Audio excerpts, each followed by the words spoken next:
Welcome back to Fernandez Treasures. Today we're going to be making some caldo de albóndigas, meatball soup, and I have all of our ingredients right here ready to make this soup.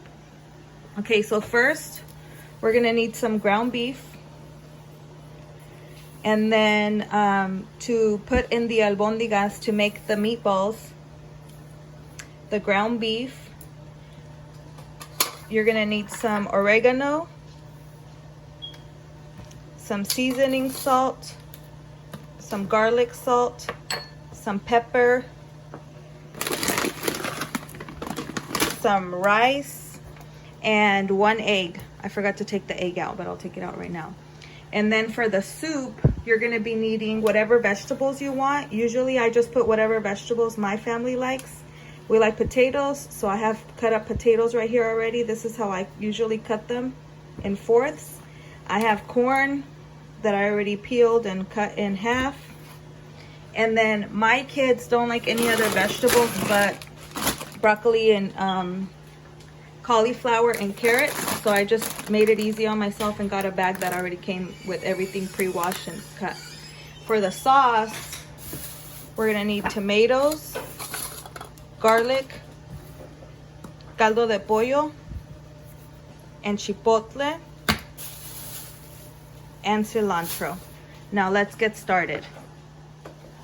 You're gonna get the pot and you're gonna fill it up with water. It's just a big pot to make a stew or I don't know. And you're gonna put the water to boil. Mine is already really boiling because I've been trying to do this and I have a lot going on over here, but get your water to start boiling already. If you have onion, put the onion in there now. Let it start boiling. I don't have onion, so I'm just gonna boil the water, but I'm gonna make the sauce, so that doesn't matter if you don't have it. Do it without it. Okay guys, so here is my meat. The big roll that I showed you guys, I have it all in here. I already washed my hands, took off my rings, everything. What you're gonna do is you're gonna put in there your cilantro. That's probably like a tablespoon and a half of cilantro. We like a lot of it, so I'm putting a lot of it in there. Ooh, I probably should have crushed it, but crush your cilantro before you put it in there. And then I just eyeball everything. This is garlic salt.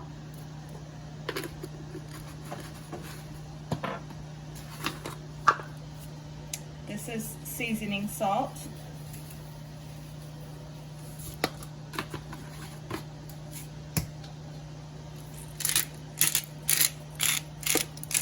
This is pepper. I have a lot going on in the back, guys. Today I spent all day unpacking from our vacation. If you haven't already, go watch our video. This is the rice. I'm just gonna eyeball it. I'm not gonna use all of it.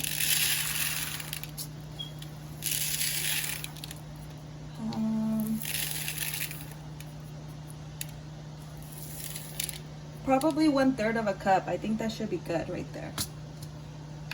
And we're gonna go ahead and mix it. Oh, here's my egg right here. You're gonna put 1 egg.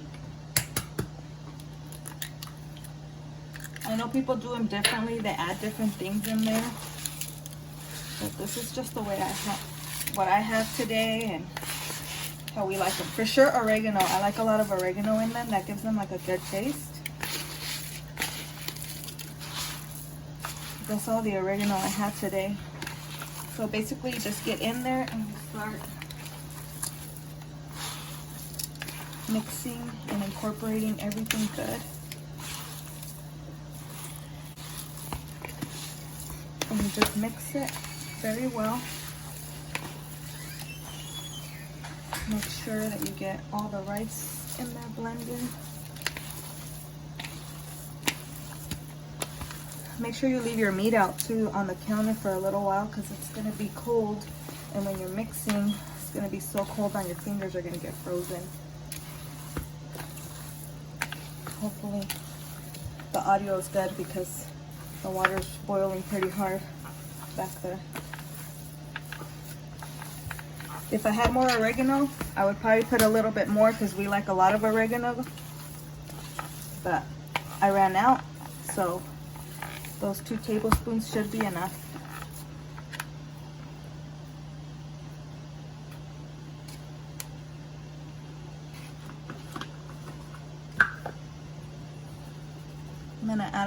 more of the seasoning salt because you don't want these to be bland. A little bit more of the garlic salt.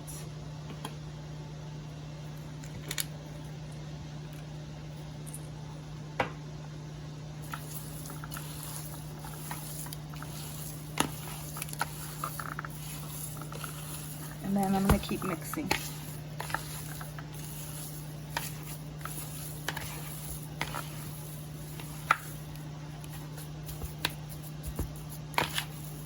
And then the meat that you want is going to be the meat that has fat in it. Don't get the lean one because that one will break up on you. You want the kind that has the fat in there. Okay guys, once you have your meat all blended, you're going to go ahead and take your meatball. Some people measure it. I just eyeball them. I don't want them too big and I don't want them too small. See, the size of my palm. I think that's a good size. If you want them smaller, go ahead and make them smaller, but you try to make them all the same size. And then you roll it.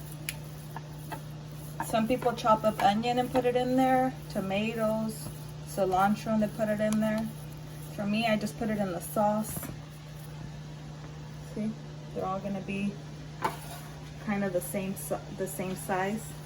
I just get a tray and put them on the tray. And you keep rolling, kind of making it a ball, and with your thumb you're putting it and blending it together.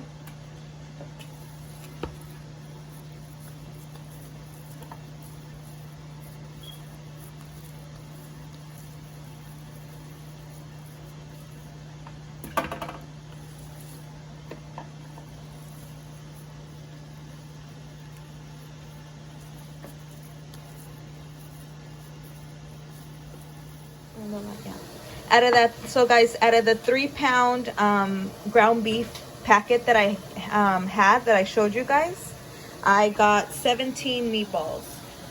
I see that some of them are a little bit bigger. This one is the smallest one because this is the leftover, but they're relatively all the same size according to my eyeballs.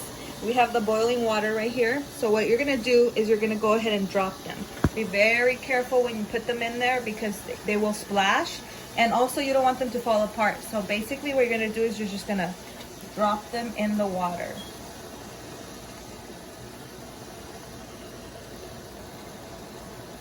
You could also get a spoon, put them on the spoon, and then just carefully put them in there. Hopefully this pot is big enough for everything because, oh yeah, I burned my fingertip.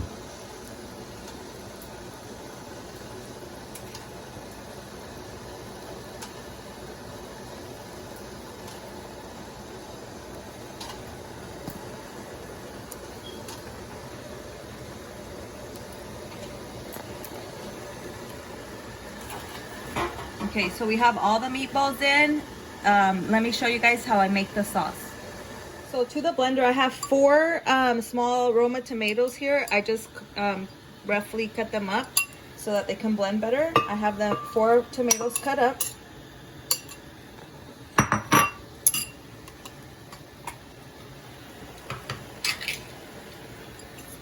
I have chipotle peppers and adobo sauce. I'm going to use the adobo sauce in here and a couple peppers.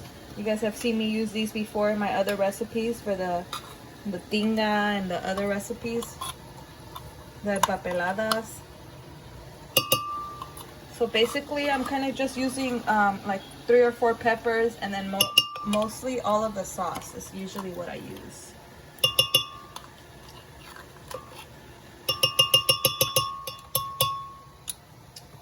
So that should be good right there. I have some garlics. I'm using 3 garlic cloves.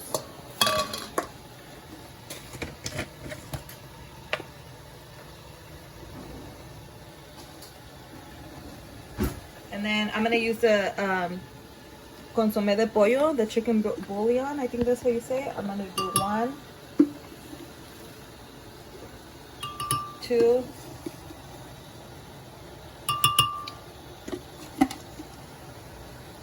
3.5. I think that was like 3 of them because one of them wasn't big enough, a big spoonful. So I'm doing 3 spoonfuls in there.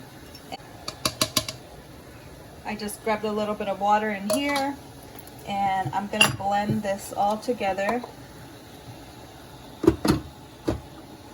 So now we're gonna blend this up.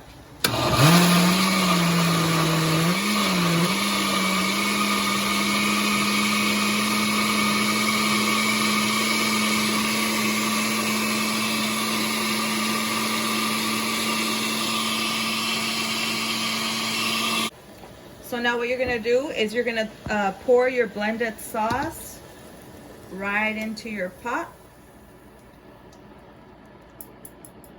Just like that. Let me get a little bit of water so I can rinse this.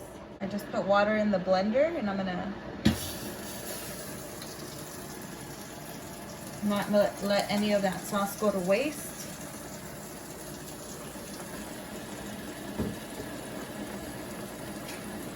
What I'm also gonna do is I'm gonna go ahead and add the corn because that's what's gonna take the longest to cook. So I'm gonna go ahead and add the corn in here.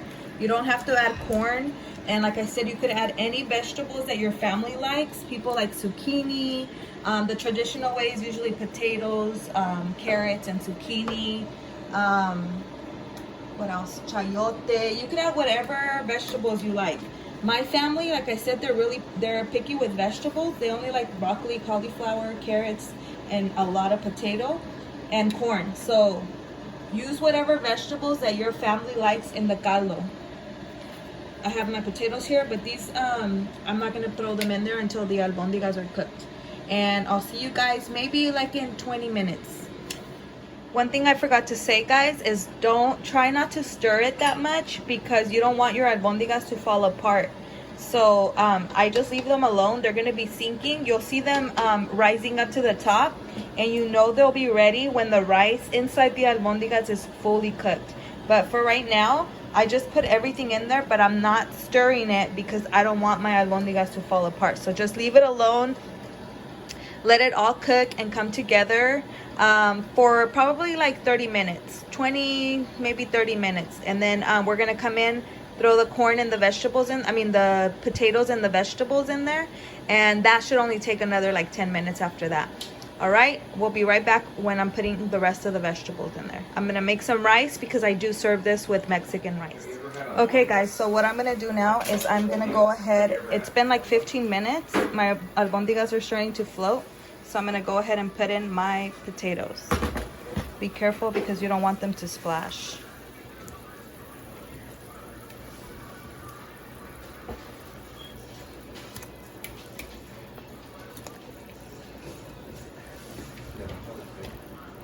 No, you're good. My husband and Scott are watching football. So just add in your potatoes slowly. You see how all the meatballs now they're you can see the rice is almost done in the meatballs. The corn is done. So now we're gonna let them cook for another like 10 minutes until these potatoes are soft. And we'll pull out a potato like in 10 minutes and check on them. If the potatoes are soft, I'll go ahead and throw the broccoli and cauliflower, leave them another 5 minutes, and then we'll be ready to serve. I have rice cooking over there. Okay guys, so I just checked the potatoes. Just take out a potato here, and then I poked it with my fork, and they are ready. So that bag of vegetables that I showed you, I'm only using half of it, and they're right here, and they're some of them I cut them into smaller pieces, and I put them in. We're gonna let it sit for another like 5 minutes. Babe, can you hold it right like this for me, Nathan? Wow. It's bomb. By the way, I had breakfast and I skipped lunch, so I'm hungry. And then what I'm gonna do is I'm gonna go ahead and just throw in there some cilantro. I already rinsed it out. And And let the cilantro just sit on the top. And it's almost ready. I'll show you guys when we get the taste test. So we're ready and it's all done. You can serve it two ways. The way Scott has it here is his rice on the side, and then that's his bowl of the albóndigas. The way my husband has it is he has his rice on the inside. And let me get a close-up. You can see the rice on the bottom. You can see the meatballs, the corn. And he's drinking his beer because they're watching a game. It's probably going to be really hot. It's non-alcoholic. Here we go. Yeah. It's probably going to be really hot. Oh, and then you put lime in there if you want lime on it. It's really good. Fire. Oh my goodness. It's Delicious. Is it? Promise you, it's hella good. Hella. Yeah, very good. Thank you. Okay, give it a try. And don't forget to give my video a thumbs up